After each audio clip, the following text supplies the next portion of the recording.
from Fargo and serving you on TV, online, and on the go. This is Valley News Live at 6.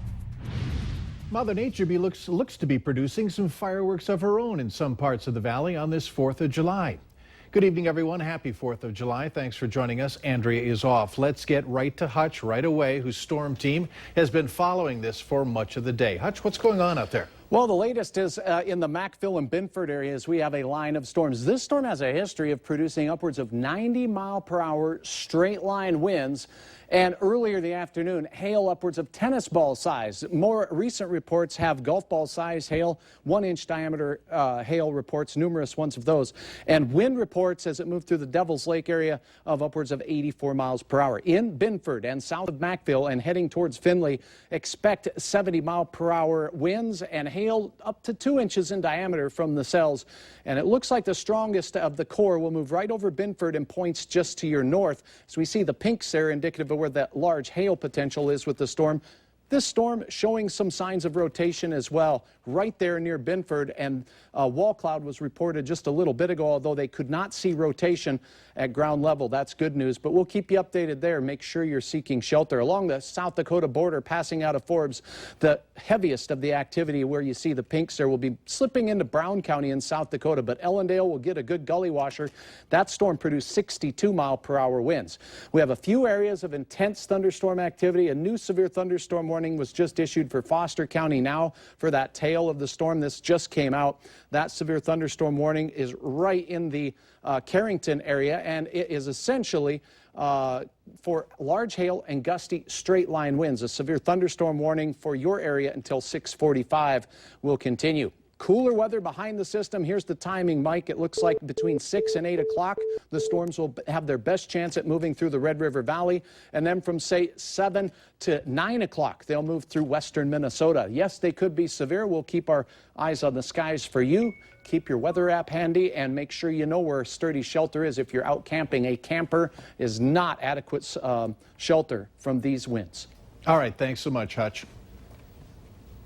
Really hard to imagine them getting their head through those the bars because they're nice and close. They're designed to be safe, but I mean at the same time it's not surprising because kids aren't watched the way they should be. Police say it rarely happens, but it can and did. Saturday, a 2-year-old boy fell from a third-floor apartment balcony. Fargo police are still investigating. They say this is a reminder to parents to keep a close eye on your children, especially the young ones. Valley News Team's Ashley Bishop has tonight's follow-up. The 2-year-old fell from the 3rd floor at this apartment building in South Fargo. The child was alert and breathing after the fall and was taken to the hospital. Mother got distracted with other things. The small child wandered out onto the deck and got either under or in between the railing. Sergeant Kevin Pallas says people falling from such heights happens about every other year in Fargo. It's a rarity that we do have a person fall from a height. A neighbor told me she couldn't believe it when she saw the commotion. It's shocking, but it's not unexpected. Parents need to really kind of watch their kids because they don't really do that around here. Cassandra Meyer says she expects to see children playing around her apartment complex. Sometimes she says she sees very young children and not many adults. They need us to take care of them until they're of age, you know, so don't just let them run around doing whatever the heck they want, you know. People say, oh, the kids are so bad nowadays. Well, guess what? Our parents swatted our butts when it was time. We need to start taking care and making sure that when these kids misbehave or do something that's dangerous to them, we tell them and we show them. Police say in addition to keeping an eye on your child, parents should get in the habit of keeping their patio and screen doors locked. Screen and netting can also be used to help keep in children and pets. That there are different products available for decks, like netting. Of course, you'd have to make sure that that would be okay with your property managers and the building owners, etc. But there are products out there that can assist with keeping that area safe. In Fargo, Ashley Bishop, Valley News Live. Another neighbor told us that the boy that fell was out of the hospital and back home. Police are not confirming that.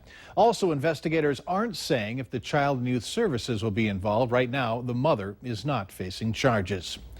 3 young children ranging from 4 to 8 years old are in the hospital tonight after being seriously injured in an ATV accident.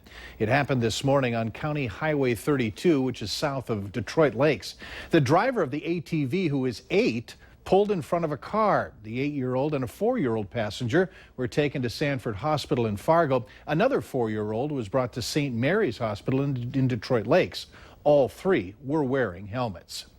Heavy damage to a lake cabin over the weekend. Wadena County crews spotting fire and smoke coming from the roof of a structure as soon as they arrived on Saturday. The property owners, Alan Froelich of St. Joseph's, Minnesota, and Paul Froelich of Hawley, got out without being injured. The occupants say that they were awake watching a movie when they could hear a popping noise and soon after noticed smoke in the cabin. They tried putting the fire out themselves but couldn't and called 911. Here's another reminder to keep your cars locked. There were several vehicle break-ins this morning in West Fargo. Over a 6-hour time frame, the cars involved were parked between the 700 block and 1000 block of 11th Street West and West Wind Drive area. Now, cash and camera equipment were taken. Here's the important part. All vehicles were unlocked at the time. We're expecting heavy traffic throughout the evening as folks return from fireworks shows or maybe coming back to town from the lakes. If you're not alert, you could end up in a multi-vehicle crash like this one. Investigators say a driver stopped because of ducks crossing I-694 near the Twin Cities over the weekend. A similar crash happened just about a year ago when drivers swerved wildly on the interstate to avoid hitting ducks. Law enforcement and first responders say it's a person's initial reaction, but it's the wrong thing to do. Do what you can. I mean, honestly, I understand. I mean, if I ended up hitting someone because they try to swerve for something, I would be mad, but I also would understand because I do the same thing. You know, it's just a gut reaction you have to swerve. No word yet if charges are going to be filed following this weekend's crash. There's nothing like a good fireworks display on Independence Day, and once again, the MSUM 4th of July celebration includes one of the biggest fireworks displays in the area.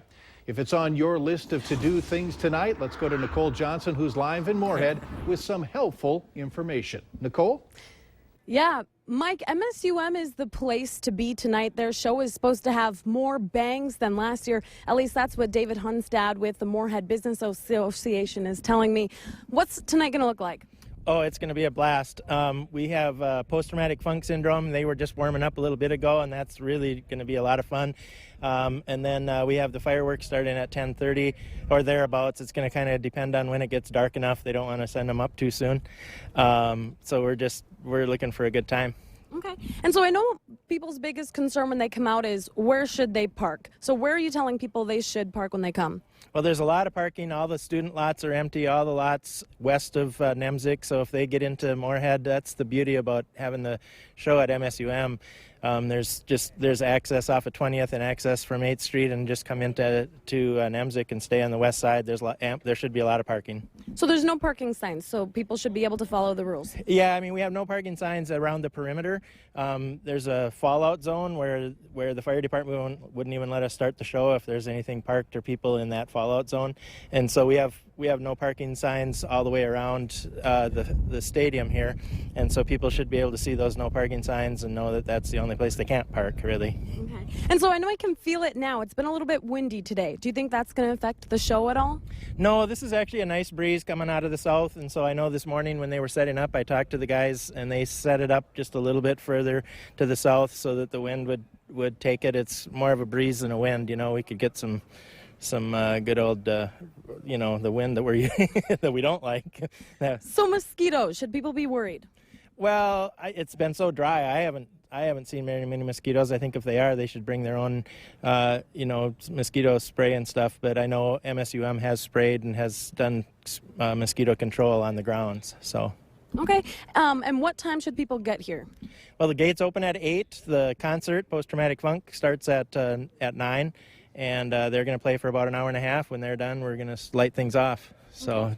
Sounds like a good show. Thanks, David. Yeah. And tonight at 10, we're going to bring you more of what to expect and other fireworks in the area. Reporting in Moorhead, Nicole Johnson, Valley News Live. All right, Nicole, why wait till then? Here are some other fireworks displays you can catch this evening.